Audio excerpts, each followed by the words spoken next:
Ladies and gentlemen, welcome back to the Crypto News Podcast. It's your host, Matt Zahab. We are buzzing as always, and I'm super pumped to have today's guest on the show. This gentleman might have the nicest and best beard in all of the crypto sphere.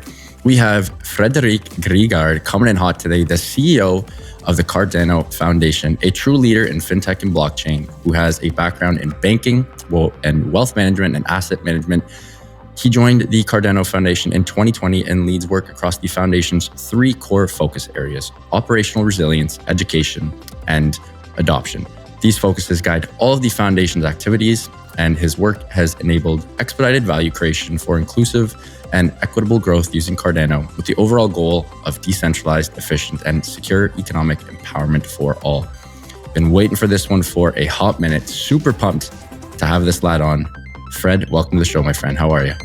I'm doing excellent. Thank you for asking, and thank you for having me. Pumped to have you. I got to start with the beard. You have the most electric beard in all of crypto. How long have you been supporting that bad boy for? That's a really good question.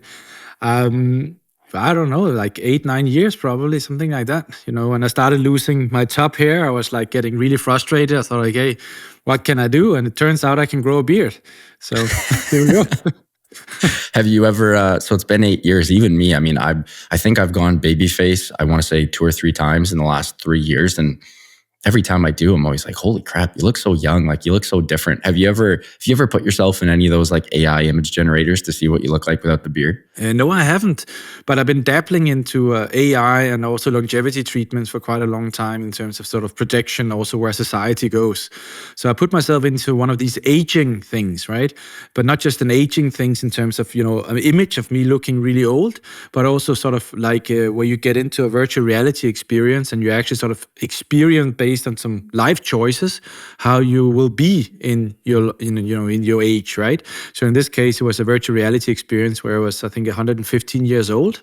And I was sitting in this flat and I was having problems moving.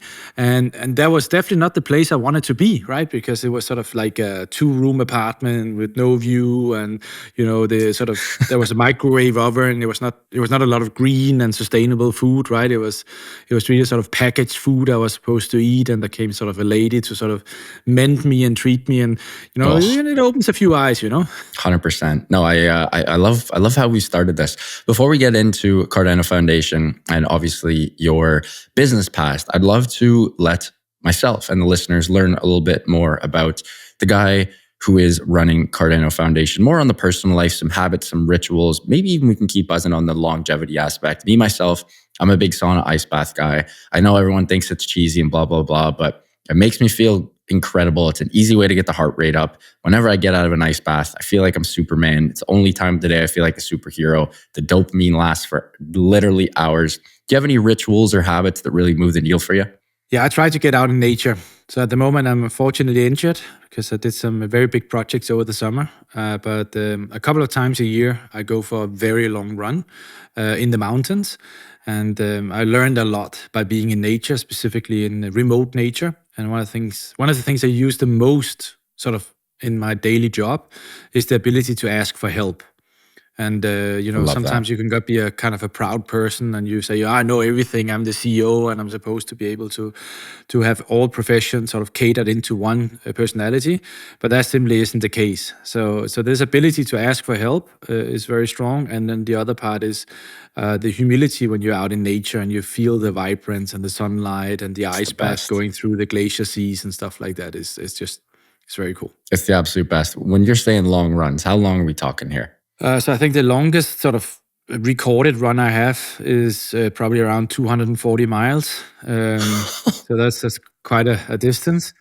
And but yeah, I tend to sort of be in the range of 100 to 140 miles, and I do that maybe 2-3 times a year. But it's sort of always sort of special projects, you know, a special community where you can give something back. Yeah. It's always in the mountains. It's sort of always tend to be sort of somewhere remote. Yeah. And it's crazy the mental clarity you get from going on a long walk or a long run. Just like all the clutter, all the nonsense, all the BS, I always find it just always goes away. I absolutely love that.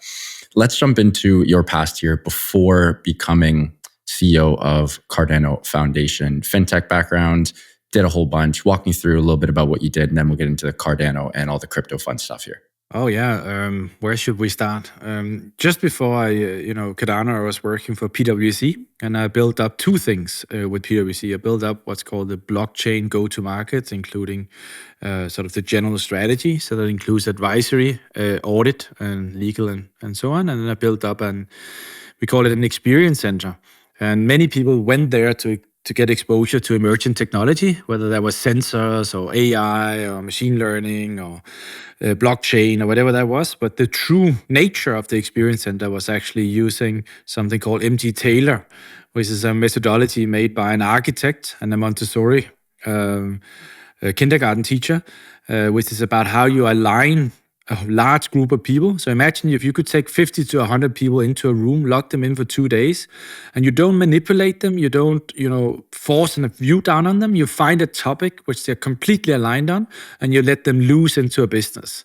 And that basically accelerates businesses incredible, right? Because, you suddenly don't have 100 individuals, you have like an army of change makers, which you're sending back into the business. So it uses a lot of elements from design thinking, from, smell. So we already had several ovens in the facility in PwC. And we were always baking bread. So then when people came in, their senses were opening up for that smell. We were playing music. We had a grand piano there. Of course, it was machine learning and AI enabled, but we had a grand piano. And if you have a large group of people, there's always somebody who can play the piano. And it's very rare you can do that on a grand piano, right? So, we use sort of different elements to basically open up people's life and facades and take away those things and let them be humans interacting with humans and let them be motivated about the things they are motivated about, and then basically get the business out of them and then send them back with a plan on how they work together to enable large changes in organizations. That's so cool. And this was developed by a kindergarten teacher. An American kindergarten teacher, and she uses a philosophy called Montessori, which I think probably a lot of people have heard about. And then an architect, a house architect, basically thinking about buildings and, how should rooms be constructed. So they were looking at the world, and they found that the world was sort of not really going in the direction where there was more love and more alignment and more sort of positive things coming out of humanity. It was more going in a direction where we saw that people were seeing more disaster, more macroeconomic disaster events, more evil centralization of power to the wrong persons, etc. And they said, what can we do with the skill sets we had? And then they invented this called MT Taylor, which is now sort of a subgroup of people. It's probably close to 1,000 people worldwide working with this methodology. And it's literally changing war zones today. So some of my colleagues has been working on stopping wars. Other has been working with United Nations, World Economic Forum. I spent some time both with the World Economic Forum, but also with blockchain. That's actually how I came in contact with Charles Hoskinson. Was due to some of the work I did there. That's so cool. And Fred, you just teed me up for my next question here. Taking this job must have been, again, you had multiple incredible jobs at very high level firms, obviously PwC, one of the big four consulting firms as well. This must have been a bit of a head scratcher, or perhaps I'm wrong and it was a no-brainer. But when you took this job and when you met Charles, what were sort of the key factors that made you be like, damn, I got to do this. I got to help take this thing to the next level? It was probably my daughter. I was actually thinking I would go back into banking and build a bank for the actual users of the bank and really align the incentives, because I think banking has gone astray. It's not really helping the people who really needs the expertise.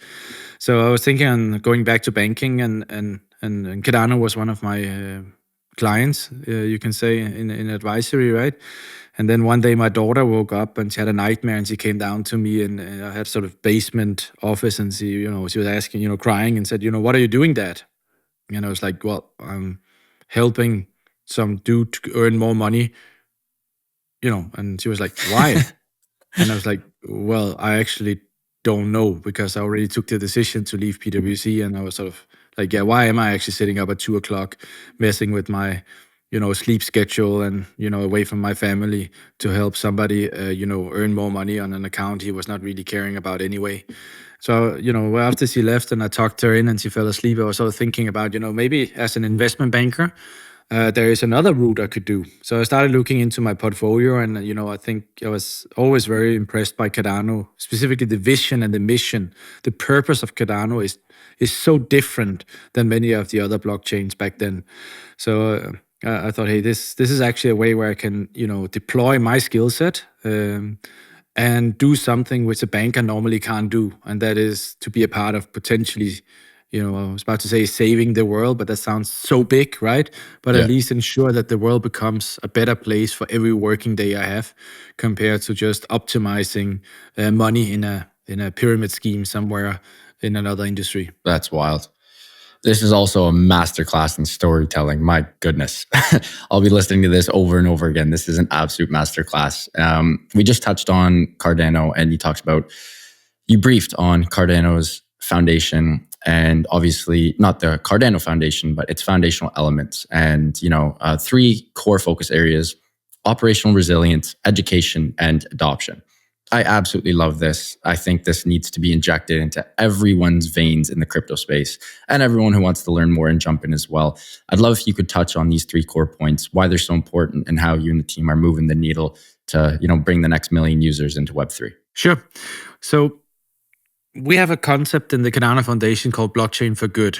And I think, not knowing your listeners, I need to go one step back before we go to Blockchain for Good. So I'll just keep that as an anchor point. But if you think about what truly makes a public permissionless blockchain special, is the ability that it does not cancel somebody out. It doesn't belong to the cancel culture. It does not belong to the culture where you have to be born in a certain country to have a certain identity, to be able to get access to healthcare, to capital market services, or just to vote, or whatever that might be. And we have about 2 billion people around the world who actually don't have an identity, right? And we have huge digital divide between the people who has and the people who haven't.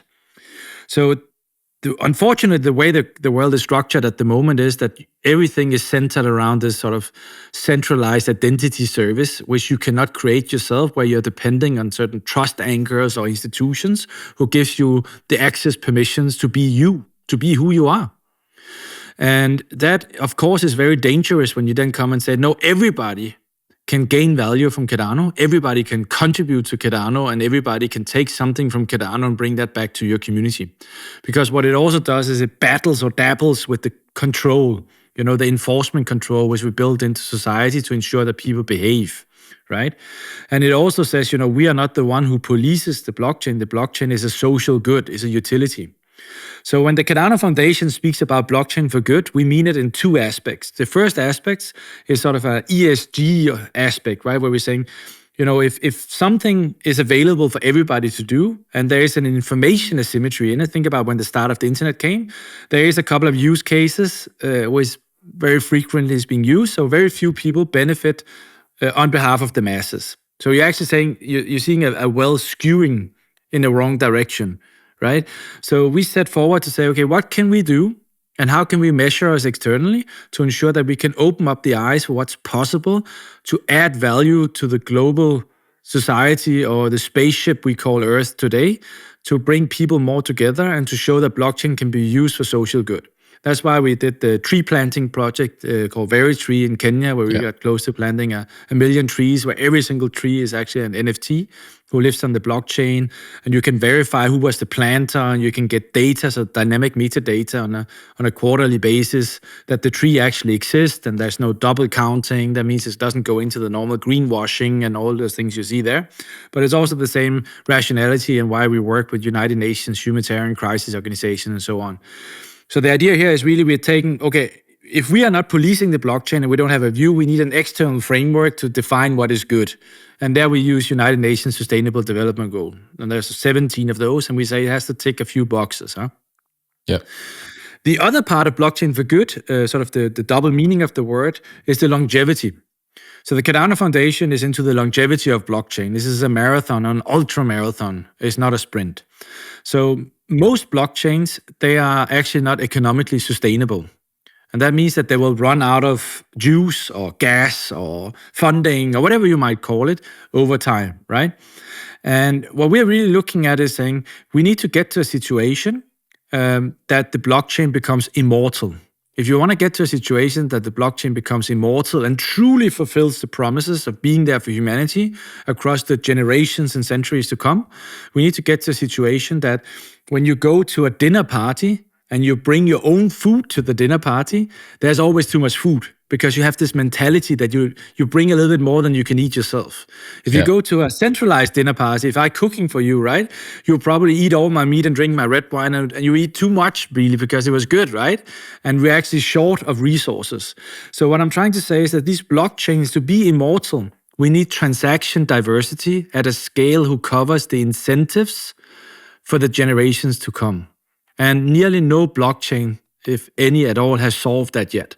Therefore, the Cardano Foundation set forward and said, if we look at those two use cases, those two hypotheses of how to enable that, what do we need to do? And the first thing we came to was saying, okay, we have already over 1,000 companies who's deployed on Cardano. If you want to have business critical infrastructure or humanity critical infrastructure or identity on Cardano, operational resilience is very important. And as you probably know, as being a blockchain aficionado, the way the blockchain is structured is a complete different security architecture than what we know from the internet and other settings. And that means that for us, operational resilience is one of those things you cannot go down on. I've been quoted at the moment for saying boring is good, right? So Cardano has actually been up since 2017. It never missed a beat, and we processed over 78.3 million transactions or something like that, right? So it's really, really a lot, huh? And we have no downtime, knock on wood. And what we're basically doing with the foundation is we have built a real-time network monitoring tool, including the ability to look into the networking stack and other things to ensure that when things are happening, we have a pre-warning. We have ideas about how to do disaster recovery in a decentralized distributed network. We have experts who understand, this is again a little bit boring, sorry about that, what SOC 2 and SOC 1 is, which is really these kind of risk mitigations you use when you run a central bank, or if you run a hospital, or if you run, pacemakers and stuff like that. You cannot just produce a pacemaker and get a hospital to put it in. You need to go through a set of qualifications who allows you to do that. So that's the operational resilience. We truly believe that if a blockchain is fast and brave, that's probably not what you want if this is going to be the foundations of society forever, right? You want something who is peer-reviewed, academic, who has a very tough operational resilience, specifically when you know that the product-to-market fit is not a straight fit, right? So if you look around in the blockchain and crypto world, we have all these discussions about, the regulatory environment in the US, and we have all these, what is the use cases, and maybe blockchain had overpromised a bit. And what that basically tells you is that the actual huge use cases of blockchain in the future has not been there yet. They're coming, huh? So you need a way also to adapt the code base to ensure that this product to market fit in the future will be there. Now, how do you adopt the code base? Well, you have to start thinking about, who is going to tell you what features they need in order for them to use the blockchain. Secondly, do you pay them for it, or do they do it because there's business value? And therefore, education actually became a very important part of us, because when we looked into the education landscape, everybody speaks about tokenization. Everybody speaks about CBDCs. Everybody speaks about Bitcoin. People speaks about how Ethereum was able to replace Wall Street in capital assimilation, right?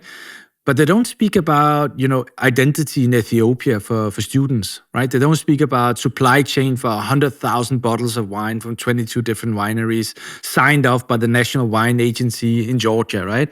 They don't speak about, scattered random diamonds who can be injected in cancer medicine, so you can track and ensure that that is the exact medicine. Now, that's what we are touching upon in the Cardano Foundation, because we think this is actually what's going to kickstart the blockchain revolution. So this part, that having free, available, high-quality education who can get business people to understand the magic what engineers and IT people already know, so they can understand where does the use case fit and where doesn't it fit, is why education is so important. Secondly, by writing these scripts, as the foundation has now done and published, right, where you can get that for free. You can translate it. You can build an app on it. You can do whatever you want with it. It's under sort of an open source or public source license, right? So that basically means that there's a business model to be had to do it in Arabic or to do it in Japanese and do a learning platform. But we provide all the content for free because we want the whole world to understand blockchain, not just Cardano. And the other part of that is, of course, when you look into the regulatory space, which is it's difficult, right? Because as I told you in the start, when you have public permissionless blockchains, you're giving away enforcement power, right? What it really does is it opens up the opportunity to address the regulator and tell them about the blockchain is more than capital markets. The blockchain is more than a utility token or security token. Yeah. The blockchain is value creation, is job creation, it changes democracy, it does a lot of things, right? So this ability for us to do that also led us to building a RegTech tool. So I think we are the only layer 1 blockchain who ever built a RegTech tool for policymakers and regulators who basically takes down the pants of a blockchain and says, you know what? We are very open to talk to you about staking. We are open to talk to you about incentives. So let us tell you how exactly staking works in Cardano. And you will find there's no slashing, there's no login mechanism or period, there's no ownership change. So if you look into current capital markets infrastructure, you can now see with your own eyes why we are different than many others. And not only can you see that, you can verify that all the way down to the actual blockchain and to the code, depending on your knowledge level. And then we took the educational content and we pushed that into that workflow diagram in our Explorer to show that. And we've now been in contact in the last 2-3 months, I think, with close to 10 different regulators and enforcement agencies and showed them this. And they're just like completely excited. One of them said, you're bringing trust back into blockchain, which I think is a very powerful statement, but also is a testament to where we are as an industry might have, misjudged the environment a little bit. So those two anchors into what we're really trying to do, which is adoption, right? So what you really need is you need a multitude of different use cases on the blockchain, whether that's Cardano's blockchain or another one is actually a little bit irrelevant. But you want to get as many people to live on the blockchain as possible, because specifically how Cardano works is that when you do a transaction on Cardano, the transaction fees is being routed through the treasury into the incentive structure, and that basically pays the stake pool operators for operating Cardano. Right? So the more transactions you have and the more diversity in transactions and the more they use the blockchain for what it was meant to do, so smart contracts and native assets, the higher is the transaction fee. Is, by the way, deterministic fees in Cardano, so you can calculate that down to the cent, the more economic sustainable it becomes. So this anchors into this sort of idea about blockchain for good, right? That you need to have those components in place to allow the legacy world, the Web 2 world, but also the legacy in real world, the supply chain companies and commodity companies and, supermarkets to go on a blockchain. You need to answer a few questions and you need to show that your technology stack is ready for that. I love that. That was, Fred, that was absolutely electric. I love the spiel there. So many points we can touch on.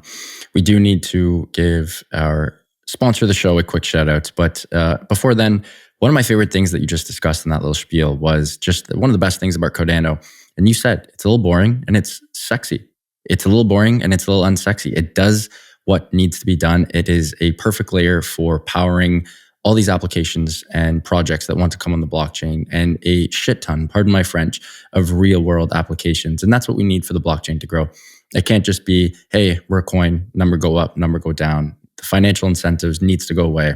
There needs to be some real world use cases. And we are going to get into that in 1 second, folks. But until then, huge shout out to our sponsor of the show, longtime friends of CryptoNews.com and longtime friends of the Crypto News podcast. You know who we're talking about.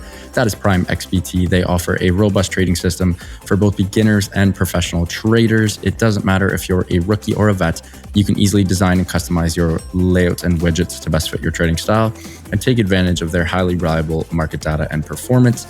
They are giving all of you guys a sweet promo code that will give you 50% of your deposit credited to your trading account. The promo code is CryptoNews50. That is CryptoNews50, all one word, to receive 50% of your deposit credited to your trading account. Again, that is CryptoNews50, all one word, to receive 50% of your deposit credited to your trading account. Now back to the show with Fred. Fred, let's jump into some of the recent projects that you and the team have done at Cardano Foundation. I am not going to lie, I love a good glass of vino every once in a while, red, white, rosé, you name it. When I was doing research for the show, I learned about the Georgian wine partnership. That is so friggin' cool. You got to give us the TLDR. What happened there? How did you guys make this happen? I think this is absolutely brilliant, and I would love for more of this to happen in the space. Wow. The truth of this is probably starting all the way back in the Soviet Union. So when the Soviet Union collapsed, something new happened. And that is what people don't realize is that wine was most likely invented in Georgia. But under the Soviet Union, they were only allowed to market their product within the Soviet Union. So when the Italian wine and Spanish wine were sort of living on this marketing grace, and building these strong brands for the world's best wine, well, they had communism, right? But it means also that for them, wine is their identity. Every single family nearly has their own wine receipts, and they work together with local vineyards and so on. So when we came in contact with the agriculture ministry there, what we learned was that the quality controls for their wine is extraordinarily high. And they was talking about how do we export the Georgian culture and how do we show the world what Georgia is made of. Obviously they're thinking about, business opportunities, they're thinking about tourism, they're thinking about the country Georgia's brand and what do they have to offer. And their wine was a big thing. So we were in competition with a couple of other blockchains, even a specific wine blockchain, even very specialized. And it turned out that due to us, being who we are in terms of academic reviews and being able to answer those questions around disaster recovery and, business continuity and all those kind of things, we were elected to do that. And we found a local partner in Switzerland because blockchain alone does not anchor into a physical product. So we worked together with a company called ScanTrust, who does high definition QR codes. And the first thing we did was authenticity. So the ability to authenticate that the wine you have is actually the real wine who comes from the fields, right? So, on the internet, you have all these sort of copycats and you never really know what you buy.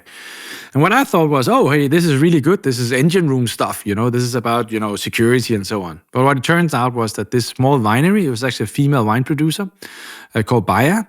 She got sold out of, within for a year or something like that. So people in Norway and Korea was buying Georgian wine where there was never any commercials about Georgia at all. Because there's a new generation on the internet, which you and I probably belong to, which I think about as blockchain citizens.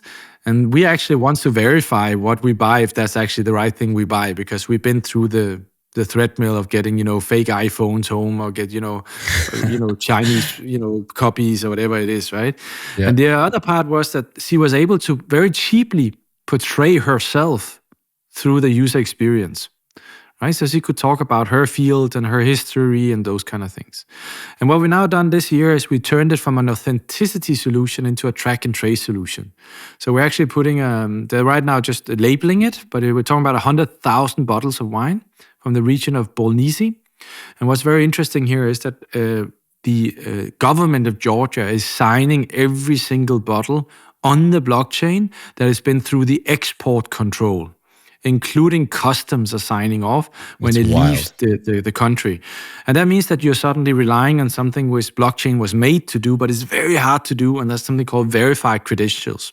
So the ability to verify that you are the right trusted authority to sign this data on the blockchain. And you as a consumer will then be able, if it has a business value for you, to track every single one of those 100,000 bottles and get the story of the vineyard, including the fields and the grapes and the produce and all of that through the user experience. And you can then verify that with the National Wine Agency under the Agriculture Ministry. And you can, see if it's really true, right? So we do that together with ScanTrust and the country of Georgia. And my hope is that here sort of in Q1, when they finish bottling, that's going to be hitting, worldwide. And everybody out there who buys a Bolnisi one of those 100,000 bottles will be able to interact with the Cardano blockchain and understand a little bit better what blockchain actually can be used for, both in terms of exporting culture, but also in terms of verifying track and trace and authenticity. That's so cool. I'm not here in Mexico at the moment, on the East Coast, and I do know a couple people in the wine game, so I'm going to be hitting them up after the show, and I'll see if I can get my hands on one of those bottles. That would be absolutely incredible.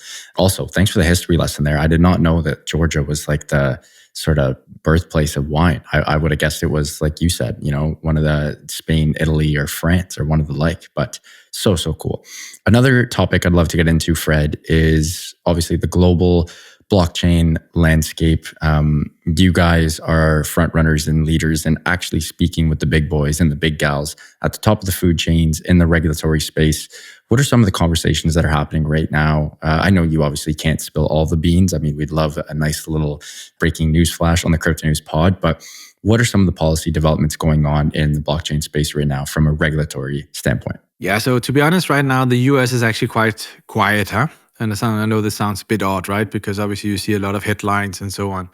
But, I think we're going into election season there, right? And or they're building up cases, or they're running cases, right?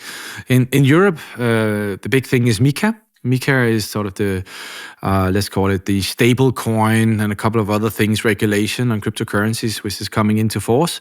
And there is a sort of a grace period to be compliant there. And there's a couple of things, sort of curveballs who are thrown into that mix. And I think in a certain way, this is very good policy making from the European Union. Conceptually, I'm a little bit questioning a few points, and one of the points is I think you should not hinder innovation. So they're basically protecting the inner market of the European Union, and ensuring that if you are having a stable coin, it actually needs to be issued by somebody under a MiCA license. So, for instance, probably see Tether and USDC and others will very quickly need to figure out how they get a European issuer.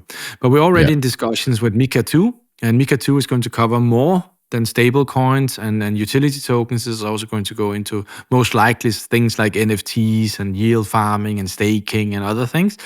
And that's going to be very, very interesting. And I hope that more layer ones will start engaging in that.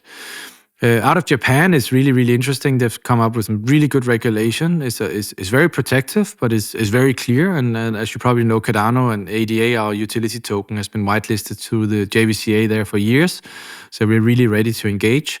And we just spent some time together with the Swiss regulator in a workshop, but also the European banking authorities and the European security and market authorities, sort of like equivalent to the SEC and the FCA in the UK, and showed them the RegTech tool I spoke to about earlier.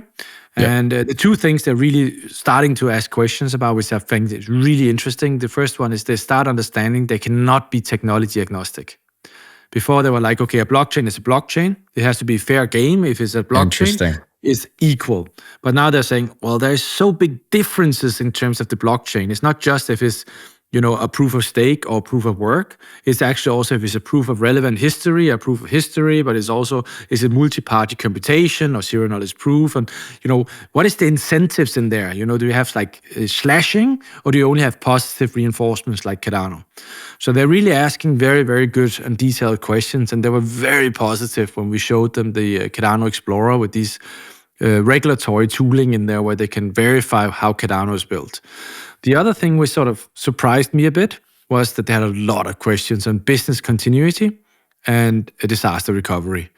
And what that basically means is that they are not just looking at saying, okay, I have a little use case, a little token on top of a blockchain, right?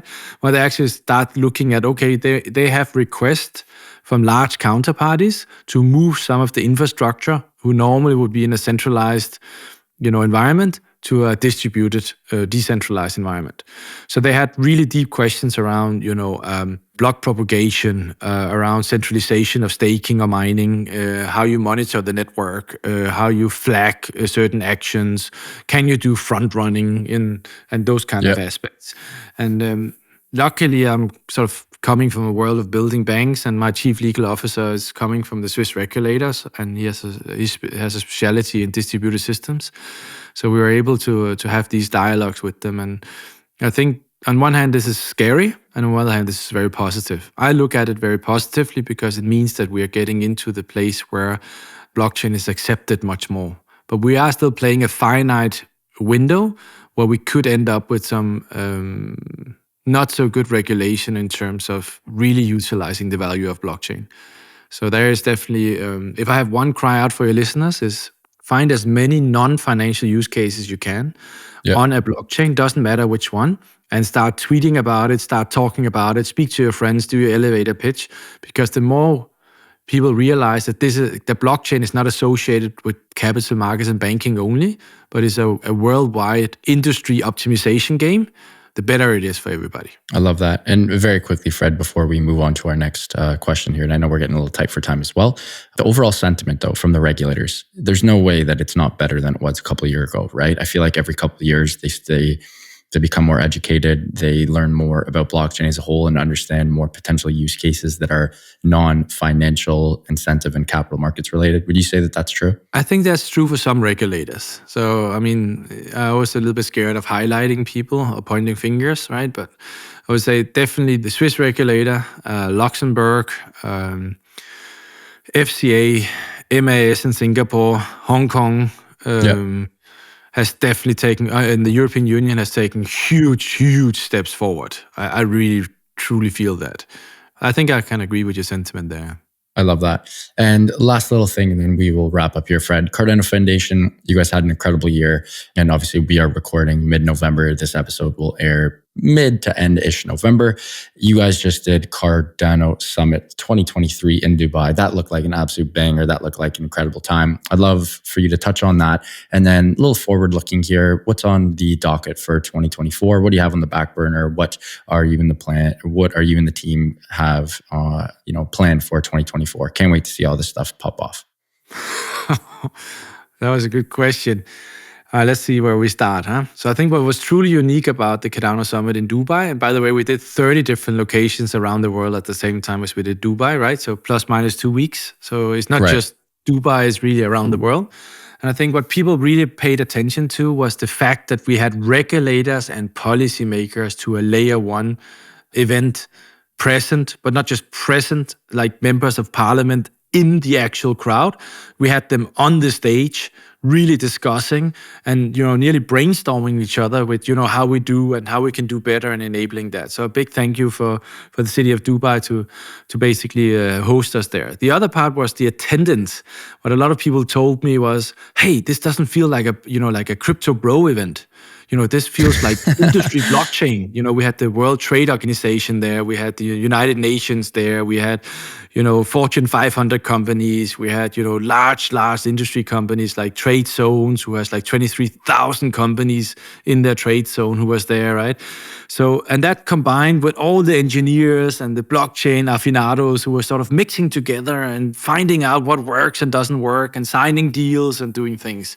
So I think this dynamic where you really feel that blockchain is getting, maturing in terms of the industry adoption, I think that was fantastic and really high quality content as well. So if you missed some of it, some of the YouTube videos is now live, and specifically some of the stuff on the technical side with side chains and interoperability, its identity is really, really key to understanding where blockchain is today. On your other question, so what's happening next year, right? So Operation Resilience will continue, right? I think we will never stop there. So Operation Resilience, mainnet monitoring, cybersecurity, bug bounty, and those kind of aspects. I think this is truly important. As you probably seen, Cardano is the large layer one who has the most GitHub commits, right? So that basically means we are adding more and more code as more and more companies are relying on Cardano. And that obviously means that we need to be much more careful there, and we need to get the right Q&A and things in process. The other thing which you can expect is you're going to see a lot more open source from us. So already this year we did Python libraries and Java libraries, but most importantly, we did a project called Icon, bootstrapped from the foundation in full open source. And if you saw the adoption circle, so the amount of time it took to develop this in a true open source format, and the amount of adoption, plus that it actually is 10 times faster and 10 times cheaper than the original smart contracting language on Cardano, you gotta be wondering, isn't that the future for solving the product to market fit on blockchain, right?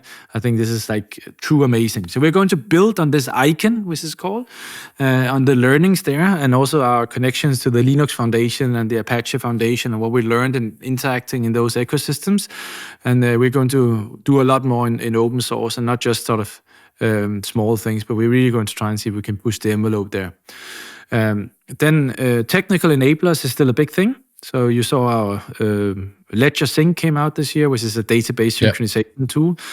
We did some changes to the command line interface, and we did some changes to a couple of other things.